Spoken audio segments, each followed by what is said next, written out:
So these are the last shots of Jake's 196 Akula before taking its rather tragic plunge. I built this model, about 35 years ago. It was my first radio-controlled submarine. And, of course, the information was very scarce at that time. So it's got its flaws, scale-wise, but it turned out to be a rather well-running submarine. I gave it to Jake, and the two of us modified it, improved it, kind of updated things a bit, and he's been operating this thing for about a year. In preparation for the regatta season starting next month, he'll be taking this to Red Clay Resorts and operating it. But to ring things out, he took it to Diamond Lake to check it out, and it sank and went right to the bottom, and he couldn't get it back. He made every attempt on his own on the day of the loss. I believe that was Sunday morning. I later say it's Saturday, or it was Sunday morning. So he went and looked for it. He told me what happened, and then I went out to the lake with my son Chris, and we went out looking for it, and we didn't have any luck. But fortunately, as you see this thing unfold, you'll see that the next day I went out with Jake, and Jake gave me a better steer on where he thought it was, and in no time at all, we did indeed find the model and salvage it, and I'm proud to report it's back up to speed and ready to go again. Well, that's how I start the day. It's about 11 in the morning. I just finished my 2-mile hideous walk at Lynnhaven Mall. And hostilities begin in about 25 minutes when I arrive at a lake called Diamond Lake. It's pretty much on the line between Virginia Beach and Norfolk. And it's an HOA lake, and we have permission, by we I mean a club, the Elite Fleet, to operate our model boats and submarines. Over the weekend, my buddy Jake lost his submarine. I think it was Saturday morning. And he and I have been looking for it since, and that's what this is about. I'm going back this time with a better plan and take another look for it so we can recover that beast and get it back in operation in time for the regatta season. That's my story, and I'm sticking to it. So I'm on the way to Diamond Lake. I already had my hideous lunch, so I won't be running on a deficit during the swim. And that's all it's going to be. Not much diving at all involved except for the eventual recovery. And like I said, it's, the crushing depth of 7 feet max where this thing will be. So anywho, I'm about 25 minutes away from the lake. Just left the house. Give a chance for that hamburger to settle properly, and we'll hook up with Jake. He should be there by the time I arrive, and we'll get a quick rundown of what we're going to do and where I should start looking. So hopes are high that we'll get the Akula back today. I'm a little early. I'd be surprised if Jake is there yet, but we'll see. He was driving straight from work. He's pulling third shift at the shipyard. He's one of the test engineers over there. So to say he's going to be in a sleep deficit is to understate things a little bit. Here's the lake down here. Oh, it looks like Jake's car. Rather, Rosie's car. I can't wait to razz him real good. He's in my parking spot. Goof.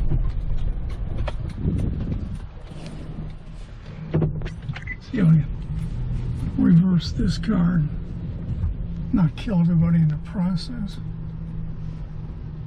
Yeah, that looks good. Here we are. We made it. In spite of the odds.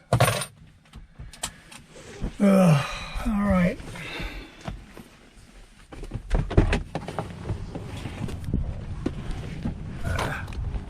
Cat's out of the bag now.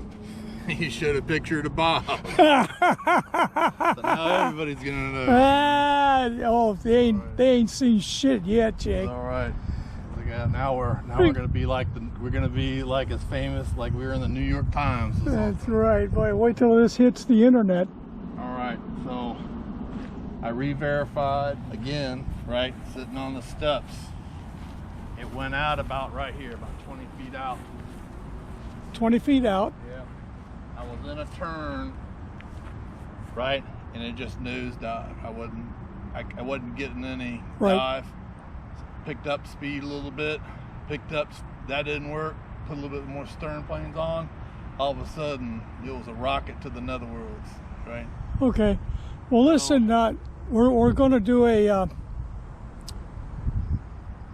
sweep.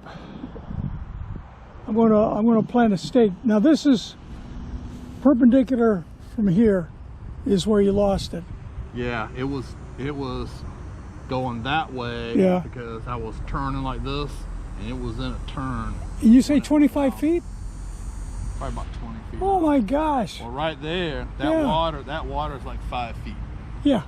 All right. The deepest it goes out there, because I measured maybe it was a 7 foot maybe. Maybe 7 feet, but usually about 6 feet. Yeah, because I could still breathe with my tippy toes touching the bottom. Yeah. There's a lot of muck on the bottom, and as long as you don't kick it up, you should have good visual. Well, that's it. I'll bob on the surface and use the mask. In fact, I won't even bother with the line yet. I'll just go in. With the kayak and the pole, hellacious wind had kicked up. Yeah, you can't station keep like that. And it was mostly dragging me over there. It didn't even happen. I bet you we find this in 5 minutes. It is. What do you order in? You want burgers? Yeah. Where's the party going to be? All right. The proper dive station right here, buddy. Got all the gobbledygook. Isn't that wonderful? Very pretty line. So I dress out, I get in the water, I go exactly on that bearing line that Jake gave me, and within less than a minute, I literally step on the bow of this thing, reach down, grab it, bring it up, mission accomplished. It was that simple. Where the day previous, Chris and I were over there, and we spent close to 3 hours flopping around in the water. But boy, this is the value of having the guy who lost the boat there, giving you bearings and some approximation of range, and in no time at all, with a little effort, you find what you lost. And this is just. Well, what do you think? We found it in record time. Yeah, thanks to the Gulf of America, right? We were here at Diamond Lake and everything like that, and our diver smelled it out. Like in 35 seconds of going underwater, he didn't even exhaust through his snorkel, and it was done. One gulp of air and we're done. The Fag Combi dang submarine was found. Yeah, there it is. There's it's going to Cohutta. Yeah, well, and the cylinder is reasonably dry. We've got all the vital stuff is what water there's in there. The stuff is rafted above it, so I don't see any material damage whatsoever. But what's the problem we got to fix again, Jake? That you're picking the wrong divers to go search for your shit, right? Fuck you, Jake. Tell them what happened. You want to get Merriman out there, right? So anytime you guys lose a sub, you call Merriman, especially if it's January, right? Asshole, tell them what happened. All right, so this is what happened, right? So I tested this thing on Saturday, right? In the tank, right? And at home, and pump didn't work, right? Yeah. So we had to redo the pump, and we had to redo the radio. Right, so got that all working. We didn't verify it. We didn't verify the pump would pump against water. Yeah. And put it in, and almost right away, right, took a vented off, went to go take a slow down angle in a turn. It took a hard dive angle, and never to be seen again. But it didn't travel far from where you saw it go down. Yeah, when you're traveling down at like a 35-degree angle, there's really not much to go in 5 feet of water, right? So I mean, well, give me a little credit. I'd say it was 6. The bone-crushing depth of 6 feet. you know your diver's certified when his head gets wet. Oh, fuck you, Jake. All right, let's bust out of here. You got to get back to bed, and I got to give this thing a look-see. Yeah, some of us are still workers for the government. Yeah, you fucking drone. All right, mate. All right, pal. Oh, hang on. Yeah. Go get him. Oh, whoa. I need this. Leave it open. I got so much shit in here. I can handle that. All right, man. See you. All right. All right. Going off to Betty by land. Yeah. Make my lunch. Yeah, you got it coming. I haven't even digested my hamburger yet. Huh? Gave you half an hour. That's the old saw, isn't it? Half hour. All right. We'll see you. All right, pal. Great job. Bye. Well, we just arrived home from Lake Diamond, or Diamond Lake, whatever they want to call it. We had a few moments to open it up after we got it shoreside, and we found remarkably little water in a dry space, so that, coupled with no apparent physical damage to the hull itself, requiring only a good wash down and some soap, I think the cylinder, and particularly its contents, the electronics and whatnot, will be in pretty good shape. So what I'm going to do is take this sucker apart, undo the strap, and it should lift right out of there, like so. Good. Now let's take a look. Here's the water.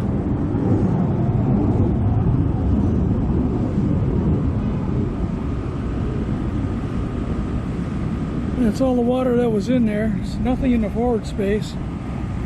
The after space has got a little bit, but fortunately, because everything's rafted so high, the electronics, none of it got wet directly, though it has been pretty humid in there for the last 2 days. So everything's going to have to be aired out. And we'll do that in just a minute. We'll go ahead and put this inside the shop safely and wash this guy out, inside and out. Stay tuned. The only thing that would have gotten wet is the low pressure blower controller. I don't even think the motor itself caught much water. So all we need is a screwdriver.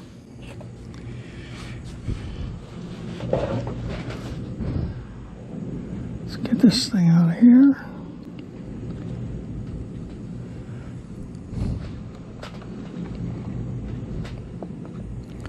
There and there. Now, I got a trash can down here, which will catch the water.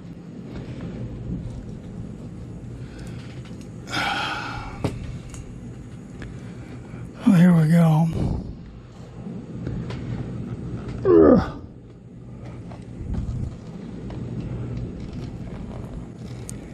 Not too much. Now, doing a post-mortem, you try not to move things back and forth because you want to see if any water collected anywhere else, or did the water leak originate someplace, perhaps by some telltale drops. Now, I can't remove this entirely until I loosen up the main bus wires, which run from the forward space where the battery is. There we are. So we pop this dude off.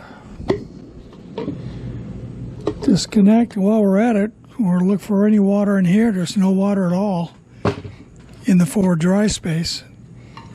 And now we have plenty of slack. So I can remove the equipment tray, which is attached to the motor bulkhead. I can get it out just far enough to get to the main bus connection, which is a Dean's connector right here. And the only other connection is the ballast system servo. So those disconnected, we're in good shape. Now, before anything has a chance to dry out, I'm going to put on my glasses and take a good look here. And I'll be looking in spaces like where the seals are. If one of the seals leaked, then some water would evidence in the channels between the servo bodies in the after face of the motor bulkhead. So that's what we're doing here. Nope, no evidence there. I'm looking for any droplets of water here. I don't see any. It looks like all the water may have come, because I can see water in the hose, through the safety float valve. So there was a subtle leak, I suspect, between the snorkel valve and the safety float valve, but a very subtle one. This thing was at the depth of about 6 feet for over 2 days. And that little weep was enough to put that little quantity of water onto this. So, thinking that there's some water right here on the circuit, which is the not a speed controller, but an electronic switch for the motor, I'm just going to blow it down. And while you blow down, you put your hand on the other side to see if any water. I got a little bit of water there. Let's see if there's any water in the topside stuff. Nope, none. We're good. Dry. All right, but things were in a very humid environment for 2 days. So I'm going to take this thing outside as soon as I blow this, what remains of the water here.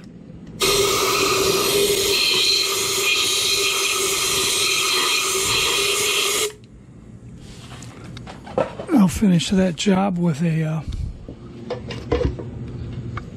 towel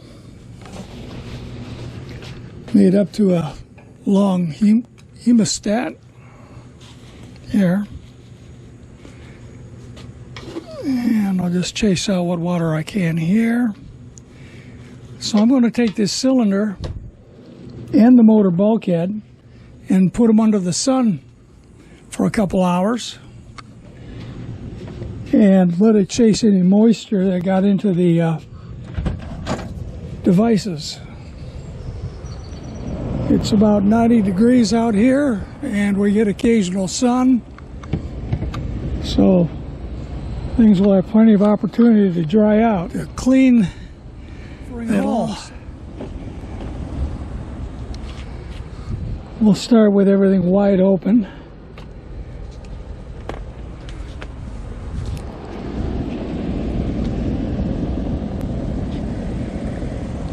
Like so.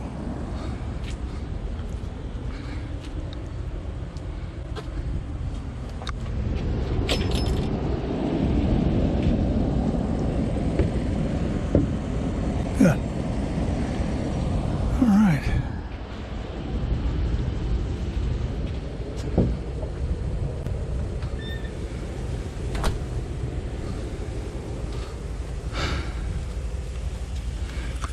Yeah.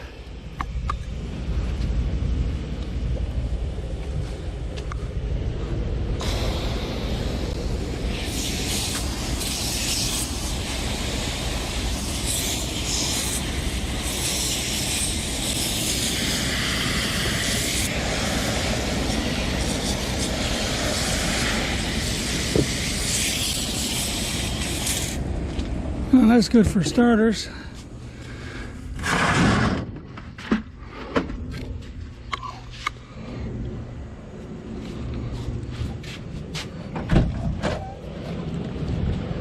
All-purpose cleaner with bleach. We're not screwing around here. Now we'll put the hull back together. Alright, now we can go to town. Give it another split.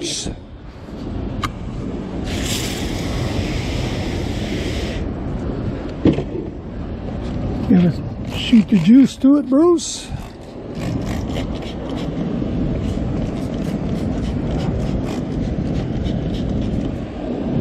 I'm not really doing a very good job on this because, well, it's not my model, it's Jake's. Screw Jake. Some more Go Juice. Yeah. How to charge Jake for this extra service here. Okay.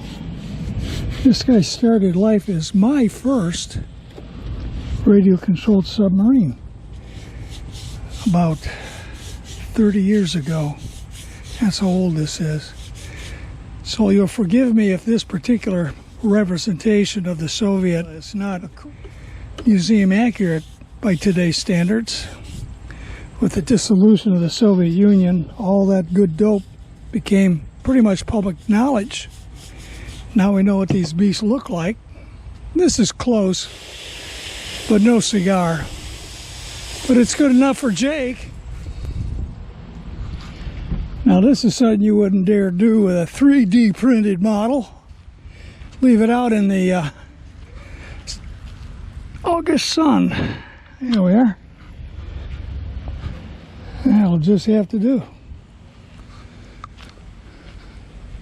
Take that 3D printing, godless machines.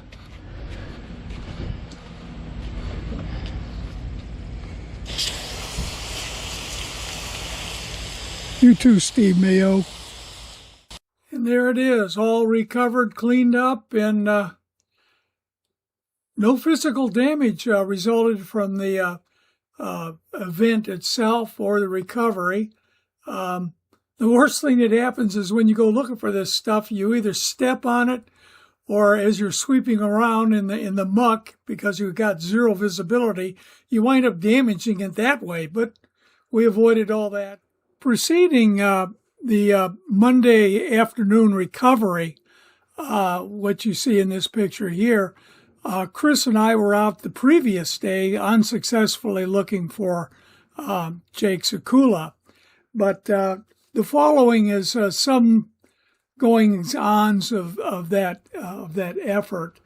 While I was mucking around in the water for about 2 hours, I did find somebody's long-lost speedboat, and I brought that in just to get it out of the road so I wouldn't be stepping all over it while I conducted a search for the Akula.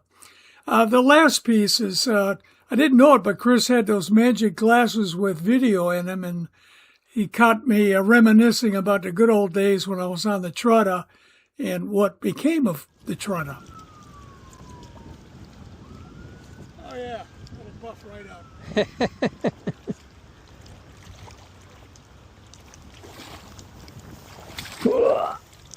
Wow, this thing is packed with mud.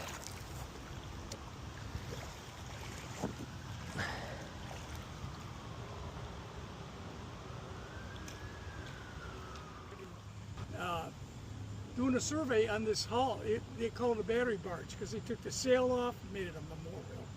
Took the sail off, they just left the hulk with the diesel engines, and they would run it to charge up their new boats that they got from Germany. So it was a battery charging barge, and I was doing the survey on the thing, me and another guy, and you know, during our lunch break we went on board because it was just wide open, nobody was there. Right. And I'm looking around, I'm taking a look at the nameplates, and 421. Holy fuck, it's the Trotta. They're using it as a battery barge in Gulkuk Harbor to charge their fucking 209 German Nazi pieces of shit. Wow. Talk about deja vu. I mean, So the Trotter was something you'd been on? it was the first boat I qualified on. Oh, Out okay. of Key West. I was on that thing for a year and a half. Wow. First boat I qualified on. Out of Squadron 8. Or was it Squadron 12? The Canucks. The Conchs. Not Canucks. Conchs. The conch shell. Yeah. Yeah, that was our mascot.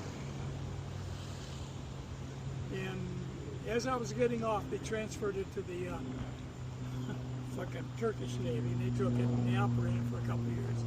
And then used it as a battery barge. Oh, jeez. They call it the Serb. In fact, you can look it up and take a look at Trutta. Trutta. And became the proud element of the Turkish submarine force. Fucking filthy bastards. You know, they actually kept goats and pigs on the ships, capital ships, for fresh food. Goat milk and all that stuff. Yep. I mean, you know, I've seen some backward shit, but man.